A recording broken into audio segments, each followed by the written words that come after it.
चलो भैया, हम लोगों ने क्लास नंबर 1 में पढ़ा था अलंकार, और अलंकार में जो शब्दालंकार थे या अलंकार परिचय। आज हम लोग पढ़ेंगे शब्दालंकार के भेद। शब्द अलंकार के भेद हम लोगों ने नाम उनके सब सुन लिए थे, अगली क्लास में सुने थे कि शब्दालंकार कितने भेद होते हैं। 7 भेद होते हैं। अनुप्रास, यमक, वक्रोक्ति, श्लेष, पुनरोक्ति प्रकाश, पुनरुक्त पदाभास और विवक्षा। यहाँ तक हम लोगों की क्लास हो गई थी। आज थोड़े से और आगे बढ़ते हैं, तो सबसे पहला इसका भेद लेते हैं हम अनुप्रास अलंकार।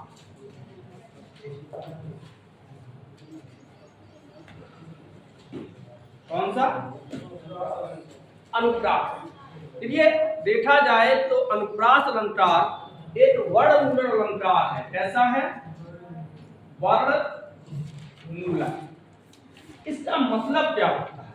वर्णमूलक का मतलब क्या होता है? वर्ण माने क्या होता है? अच्छा। क्या होता है? अच्छा। तो जो अनुप्रास अलंकार है, पहले तो हम ये वर्णमूलक है। कैसे वर्णमूलक है? तो हम देखते हैं ये 2 शब्दों से मिलकर बना है, अनुदन प्रास। अनु माने होता है, अनु उपसर्ग है जिसका मतलब होता है पास। अनु का मतलब क्या होता है? पास। प्रास का मतलब होता है वर्ण या अच्छा। मतलब कहने का यह है कि यहाँ काव्य की सुंदरता या काव्य का सौंदर्य किससे बढ़ेगा? वर्णों से या अक्षरों से बढ़ेगा। किससे बढ़ेगा? वर्णों या अक्षरों से।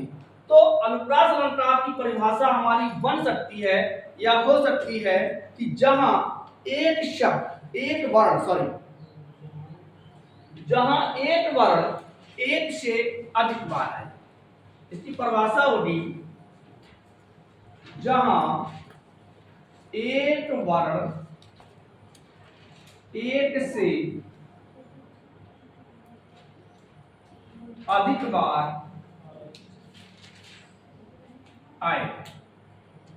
एक अक्षर एक से अधिक बार आता है तो उसे हम कौन सा अलंकार कहते हैं? वृत्तानुप्रास। उसे हम अनुप्रास कहते हैं। कौन सा कहते हैं? अनुप्रास। जैसे रघुपति राघव राजा राम। रघुपति राघव राजा राम। रघुपति राघव राजा।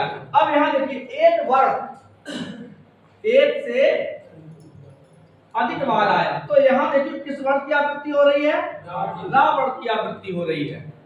तो रा वर्ण की आवृत्ति होने के कारण यह कौन सा अलंकार होता है? अनुप्रास। एक चीज सबसे बड़ी ध्यान देने योग्य बात है कि जब तक आपसे पूछा ना जाए, क्योंकि अधिकतर उदाहरणों में वर्णों की आवृत्ति हो जाती है, जब तक आपसे पूछा ना जाए कि यहाँ कौन सा अनुप्रास है, तब तक आप अनुप्रास बहुत कम लगाओगे। इसको ध्यान से पढ़ना है। अनुप्रास अलंकार के कितने भेद होते हैं? हमने बताए थे 5 भेद होते हैं। अनुप्रास अलंकार के कितने भेद होते हैं? 5 भेद होते हैं। तो सबसे पहले हम उन 5 भेदों पे चर्चा करते हैं। सबसे पहला भेद होता है हमारा छेटा अनुप्रास। कौन सा होता है? छेटा अनुप्रास। नंबर 1 छेटा अनुप्रास।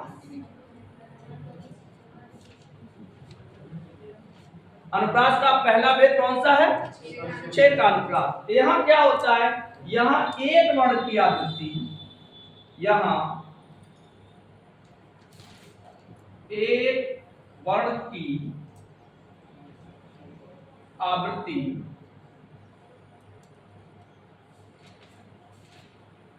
केवल 2 बार होती है। कितनी बार हो? 2 बार। जहां एक वर्ण क्रमशः केवल 2 बार आए। कितने बार आना चाहिए? 2 बार आना चाहिए। तो उसे हम कौन सा अलंकार कहेंगे? छेद अनुप्रास। सबसे पहले अनुप्रास और अनुप्रास में छेद अनुप्रास। जब एक वर्ण की आवृत्ति केवल 2 बार, यानी एक अक्षर कितने बार आए? केवल 2 बार आए, तो उसे कौन सा अलंकार कहेंगे? हाँ, छेद अनुप्रास। कौन सा कहेंगे? छेद अनुप्रास। जैसे कानन कठिन भयंकर भारी, कानन कठिन भयंकर भारी। अब यहां देखिए, टा वर्ण की आवृत्ति और भा वर्ण की आवृत्ति 2 बार हुई है। टा वर्ण की आवृत्ति और भा वर्ण की आवृत्ति कितने बार हुई है? 2 बार हुई है। तो इसे हम कौन सा अलंकार कहेंगे? छेद अनुप्रास। जहां एक वर्ण की आवृत्ति केवल और केवल कितने बार हो? 2 बार हो। छेदा का मतलब होता है छेद देना। सही है? छेदा मतलब क्या होना चाहिए? छेद देना। अपने यहां तो सही बोला जाता है कि उन्होंने हमें छेद दो। तो छेदने का मतलब अलग करना। जहां केवल एक वर्ण या एक अक्षर कितनी बार आना चाहिए? 2 बार। केवल 2 बार आना चाहिए। जैसे रीज रीज, रीज रीज, रहिस रहिस, रहिस, रीज रीज, रहिस रहिस। अब यहां देखिए, री री, रा रा, एक वर्ड की आवृत्ति केवल कितने बार हुई? 2 बार। री री, रा रा, तो यहां कौन सा अलंकार होगा? छेद अनुप्रास। जैसे परम पुनीत भरत आचरण, ये पढ़ा तो फिर जाने दो।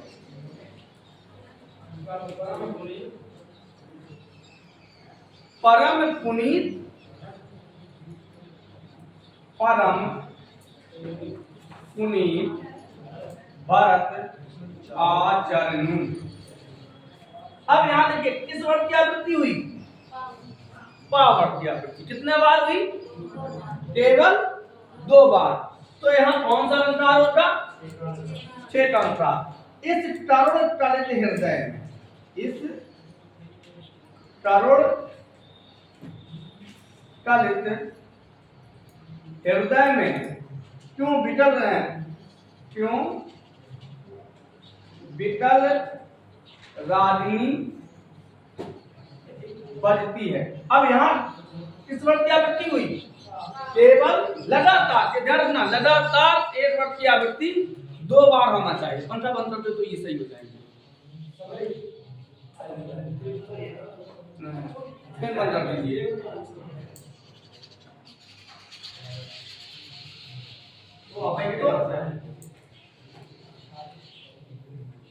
तो एक वर्ड लगातार कितने बार आए? केवल 2 बार आए, तो वहां कौन सा होगा? छेद अनुप्रास। समझ में आया कि जहां एक वर्ड की आवृत्ति कितने बार हो? केवल 2 बार हो, उसे हम छेद अनुप्रास कहते हैं। जैसे पतित पावन सीताराम, पतित पावन सीताराम, पावन की आवृत्ति कितने बार हुई? 2 बार। समझ में आया? तो जहां एक वर्ड की आवृत्ति केवल 2 बार हो, तो उसे हम कौन सा अलंकार कहेंगे? जैसे अति आनंद मदन महतारी,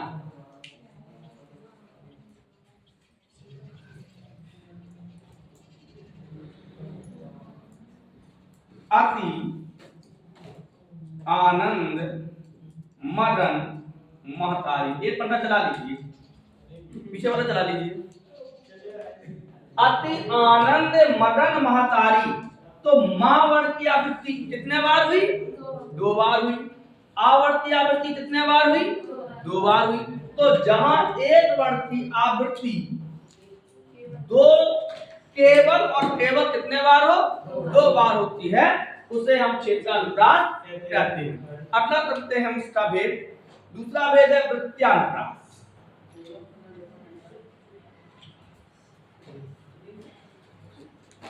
अनुप्रास का दूसरा भेद कौन सा होगा?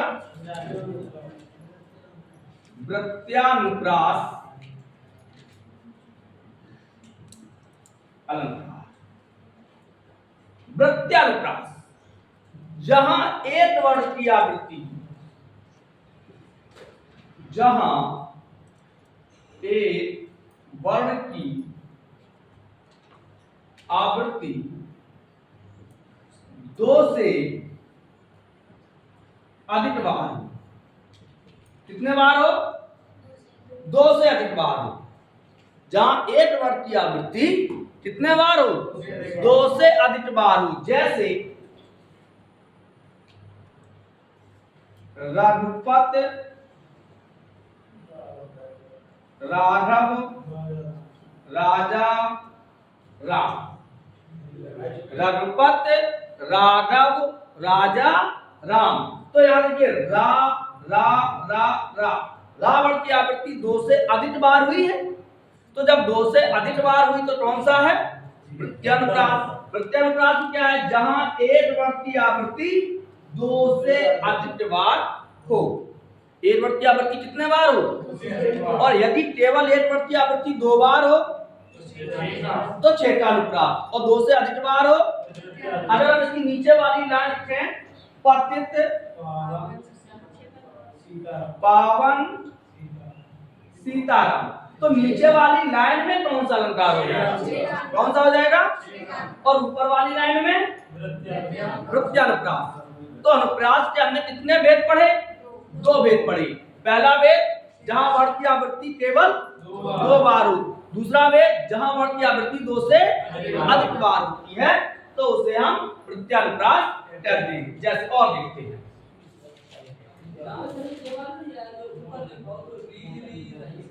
हाँ इसमें नहीं आएगा रीज रीज, रहस रहस, क्योंकि रावण की आवृत्ति देखिए कॉमा लगा है वहां पे। छेका में क्या है? रीज रीज रीज, रहिस रहिस, हस हस। तो यहां पे क्या देखो, 1 2 रीज रीज, वर्ण अनुक्रम रा ये 2 बार आया, बड़ी की मात्रा इसलिए। यहां पे छोटा रा, यहां हस है। लेकिन रघुपत, राघव, राजा, राम वर्णों की समानता नहीं है। वर्णों की क्या नहीं है? समानता नहीं। जैसे दूसरा देख लेते हैं इसमें, वृत्त्यानुप्रास में जहां एक वर्ण की आवृत्ति 2 से अधिक बार हो। जैसे बनन में, बनन में, बागन में, बनरियो, बसंत है। बनन में, बागन में, बनरियो, बसंत है। तो यहाँ कौन सा अलंकार है? बा वर्ण की आवृत्ति कितने बार हुई? 2 से अधिक बार हुई है। तो जहां किसी वर्ण की आवृत्ति 2 से अधिक बार होती है तो वहां कौन सा अलंकार होता है?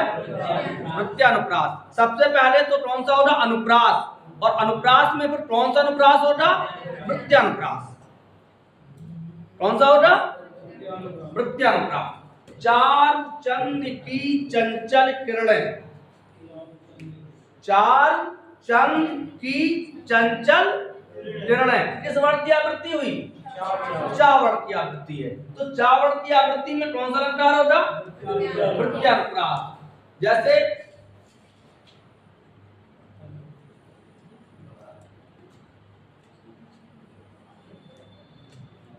मुदित, महीपत, मंदिर आई किस वर्ण की आवृत्ति है?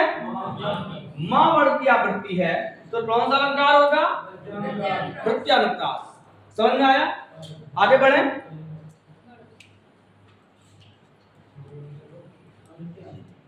वृत्त्या के बाद आता है हमारा श्रुत्यानुप्रास। कौन सा आएगा? श्रुत्यानुप्रास। पंखा बंद कर दो, वो भी वाला है, वो भी बंद कर दो।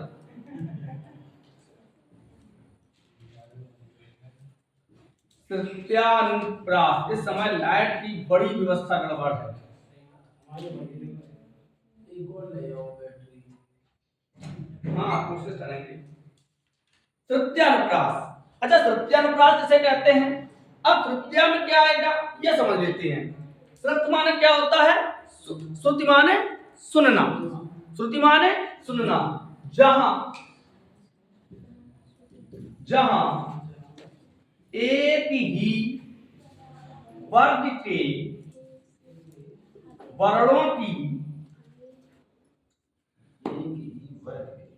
अधिकता हो, जहां एक ही वर्ग के वर्णों की अधिकता हो। एक ही वर्ग, वर्ग माने तो समूह होता है, तो हिंदी में कितने वर्ग हैं?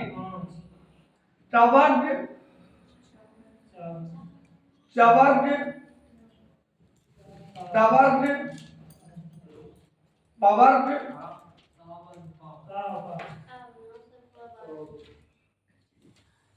टवर्ग और पवर्ग। यानी अब जैसे टवर्ग है, यानी एक ही उच्चारण स्थान से जब किसी वर्ण की अधिकता होती है, जब एक ही उच्चारण स्थान से अधिक वर्ण बोले जाते हैं तो उसे हम क्या कहते हैं? तृतीयानुप्रास। जैसे जहाज की छत पर झंडा उड़ रहा है। जहाज की छत पर झंडा उड़ रहा है। अब देखिए अगर हम लिखे तो चा छा जा झा इनके जा देखो आया, छा आया, झा आया, अड़ा आया, तो जा अड़ा नहीं आया।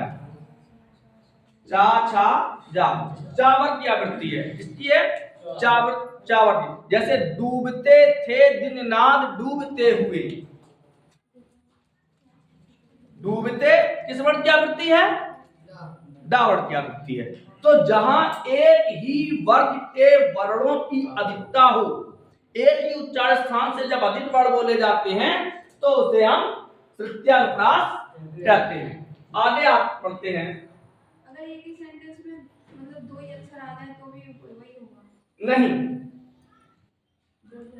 जहां एक ही वर्ग के वर्णों की अधिकता हो, एक ही वर्ग, टावर के कम से कम 2-3 बार तो आनी चाहिए, चावर के 2-3 बार आए। आगे बढ़ते हैं। तृतीया के बाद आता है अनित्यानुप्रास। कौन सा?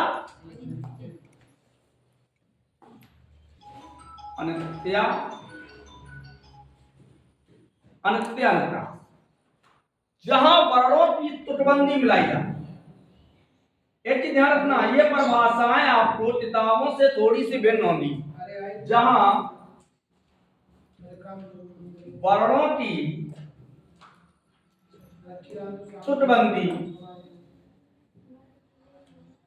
का मेल हो, का मेल हो, जहां वर्णों की तुकबंदी का मेल हो उसे हम कौन सा अलंकार कहते हैं? अनित्यानुप्रास। कौन सा कहेंगे? जैसे नव लाली चाली निशा चटटाली धुनकीन, या और सरल बता दें तो चलो देखते हैं। रघुपति,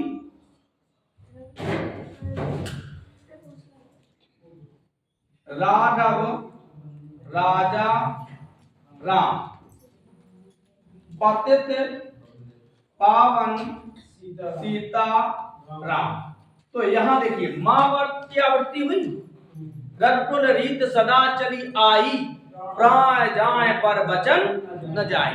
तो जहां वर्णों की तुटबंदी हो उसे हम कौन सा अलंकार कहते हैं?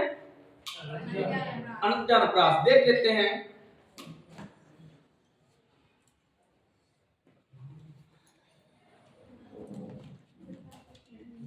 नवलाली चाली निशा चटकाली, चटकाली धुनकीन। अब यहां पर देखिए लाली, चाली, चटकाली। जरूरी नहीं है कि अंतिम वर्ण की ही तुटबंदी हो। हाँ, यदि तुटबंदी शेष, महेश, दिनेश, सुरेश, जाहु में अंतर ध्यावे, तुटबंदी मिल रही है। शेष, महेश और वृत्त्यानुप्रास भी है, सावर्ती आवृत्ति है। तो नव, लाली, चाली, विसा, चटकाली, धुनकीन। काली, चाली और लाली, इनमें क्या है? इनमें भाव साम्यता है। आगे बढ़ते हैं। फिर आता है लाटा अनुप्रास। कौन सा? जैसे प्रश्न आ जाए, मेरी व बाधा रो राधा नांदर सोए, जा तन की जाई पर श्याम हरित दुत होए। तो सोए और होए यदि श्लेष अलंकार ना हो तो कौन सा हो जाएगा? अनित्यानुप्रास। अनुप्रास तो सभी में होता है, लेकिन जब तक पूछा नहीं जाएगा तब तक हम उसको बताएंगे।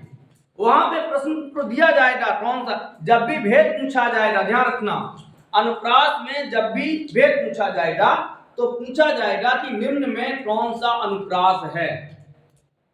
जैसे प्रश्न आ गया, मेरी व बाधा रो राधा नागर सोई, जा तन की जाई पर श्याम हरिदुत होई, में कौन सा अनुप्रास है? तो सोए और होए में, हाँ, जैसे यही आ जाए नव, लाली, चाली, निशा, चटकाली, कौन सा अनुप्रास है? पतित पावन सीताराम में कौन सा अनुप्रास है? और यदि केवल अनुप्रास पूछा जाएगा तो कोई भी एक उदाहरण दे दिया जाएगा, रघुपत राघव राजा राम, कौन सा अनुप्रास है? या कौन सा अलंकार है?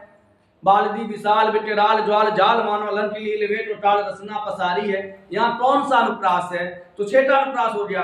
और यदि बालदी विशाल विकराल ज्वाल जाल मानो लंक लील वेट, या बालदी विशाल विकराल ज्वाल जाल मानो लंक लील वेट टाल रसना पसारी है, में कौन सा अलंकार है? तो है तो प्रेक्षा, लेकिन वर्ण की सामर्थ्यता कारण वहां पूछा जाएगा कौन सा अनुप्रास है। क्या पूछा जाएगा? कौन सा? अब प्रश्न आ गया, बनन में, बागन में, बदरियो बसंत है, में अलंकार है, तो कौन सा हो जाएगा? तो अनुप्रास हो जाएगा। अगला पांचवा भेद है लाटानुप्रास। कौन सा? लाटानुप्रास। देखिए ये शब्द मूलक है। कैसा है? शब्द मूलक है। जहां एक शब्द की पुनरावृत्ति हो। पुनरावृत्ति का मतलब एक शब्द एक से अधिक बार, जहां एक शब्द की पुनरावृत्ति हो किंतु अर्थ में कोई भिन्नता ना हो। शब्द के अर्थ में क्या ना हो? कोई भिन्नता ना हो। अन्वय करने पर वाक्य के अर्थ में भले भिन्नता हो जाए, इन शब्द के अर्थ में कोई भिन्नता ना हो। जैसे पूत टपूत, पूत टपूत, साधन संचय, पूत सपूत, साधन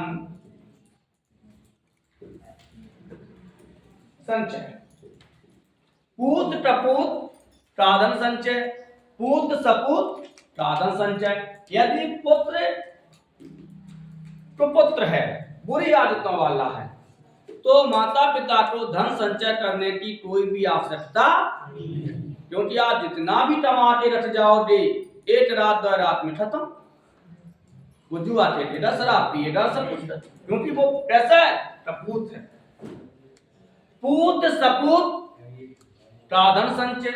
यदि पुत्र अच्छी आदतों वाला है, अच्छा लड़का है, सपूत है, गुणवान है, तो भी पिता को धन संचय करने की आवश्यकता नहीं, वो खुद ही इतना कमा लेगा, तुम्हारे पैसे की उसे जरूरत ही नहीं पड़ेगी। जैसे राम भजन जाते नहीं, राम भजन। अच्छा, जिसको और सरल भाषा में समझाते हैं, एक उदाहरण आता था, रोटो मत जाने दो। दूसरा शब्द है रोटो मत जाने दो। अब देखो, जहां एक शब्द की पुनरावृत्ति हो, शब्दों की पुनरावृत्ति है, किंतु अर्थ में कोई भिन्नता है, कोई भिन्नता ना हो, लेकिन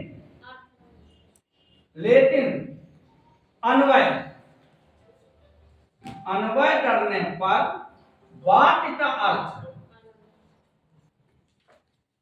परिवर्तित हो जाए। कैसा हो जाए?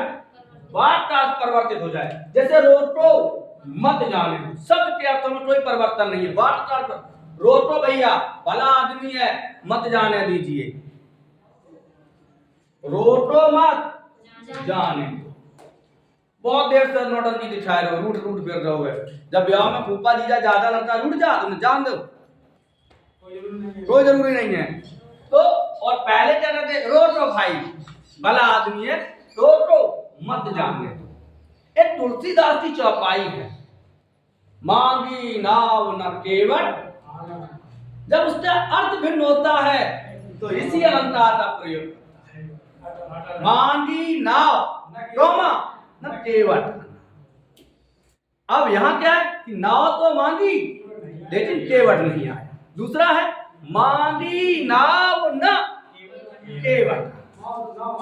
नाव तो मांगी लेकिन केवट नहीं आया। तो लाटानुप्रास में क्या है कि जहां एक शब्द की पुनरावृत्ति तो हो, लेकिन अर्थ में परिवर्तित न होकर वाक्य के अर्थ में परिवर्तन होता है, तो उसे हम लाटानुप्रास कहते हैं। आज हम लोगों ने केवल अनुप्रास अलंकार पढ़ा, और अनुप्रास अलंकार के कितने भेद पढ़े? 5 भेद पढ़े, क्योंकि हमारा शब्द अलंकार चल रहा है। अब कल वाला जो हमारा होगा, कल हम 2 अलंकार लगभग आपको पढ़ाएंगे, जिसमें यमक होगा और श्लेष होगा, और श्लेष के भेद होंगे। यमक और श्लेष के भेद। तो अभी तक हमने शब्द अलंकार के कितने भेद हैं? तो शब्द अलंकार के 7 भेद हैं। शब्द अलंकार के 7 भेद हैं। इसके बाद इसमें कितने भेद हैं? 5 भेद हैं। पूरे 5 भेद पढ़ गए। कल हम लोग फिर आगे की ओर बढ़ते हैं। तब तक के लिए राधे राधे।